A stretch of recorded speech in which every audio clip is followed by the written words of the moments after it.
Hajdutët më të famshëm po lëvizin si hije drejt 11 majit, ditës ku horoskopi shkruan fatin e 4 viteve të ardhshme të qeverisjes. Në njërën anë të monedhës e shohin Amerikën si dashnore besnike të mafjes ballkanike, që mund të ofrojë edhe 4 vjet në hotelin luksoz, në anën tjetër lexojnë furtunë të fuqishme mbi malet e mbuluar me mjergull. Mjerisht gjuha më ndashtë e spakut deri pak ditë më parë është në pirë fare.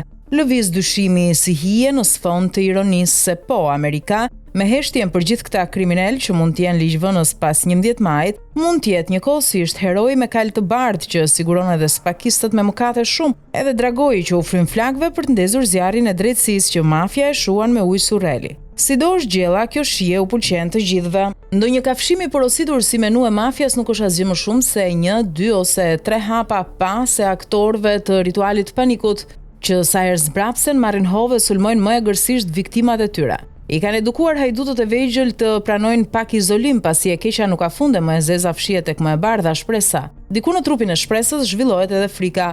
Frikacaku nuk del me armë ballë për ballë sot, por punën e bën. Nga frika e vet nuk matet 2 herë. Nesti Angoni për shembull, një frikacak që fshihet nëpër valixhe të ca prokurorëve milionere ka mbushur koburen dhe po ndjek shumë piratë të fshatit. Ata që gëzohen kur qellon mirë Nesti e shohin si miratim hyjnor sjellin hajdutëve rreth shpresës së vetme për të shpëtuar nga vetja, pasi spiuni anonim di gjithçka, di babloku. E këtu dyshimi bëhet më i frikshëm, mos është vetë ky që vjet që duhet të ndeshkon këtë doj? Njëra ndër shoqet e shumta të Edi Ramës, që ka bler diplom në Harvard nga interneti, ka kaluar në opozit pranë koshave të mbeturinave dhe prej aty pret bileta për në burg, duke lexuar në derë të spakut tituj nga novelat e mbretërisë së Alex Sorosit. Nëse nuk zemëroheni, edhe Fatmir Mediu e ka mbërthyer shpirtin e kohës dhe e ka sistemuar në laborator të mafjes. I dënuar me burg të pashlyer, në akuzë për 26 të vrarë, 290 të plagosur, i damkosur si kriminal që falsifikoi etiketat e plumbave kinez për të vrarë dhe ushtar amerikan, sot u shfaqet shqiptarëve si kirurgu që vjen me bisturi amerikane për të tredhur tumorin në banesën e terrorit politik.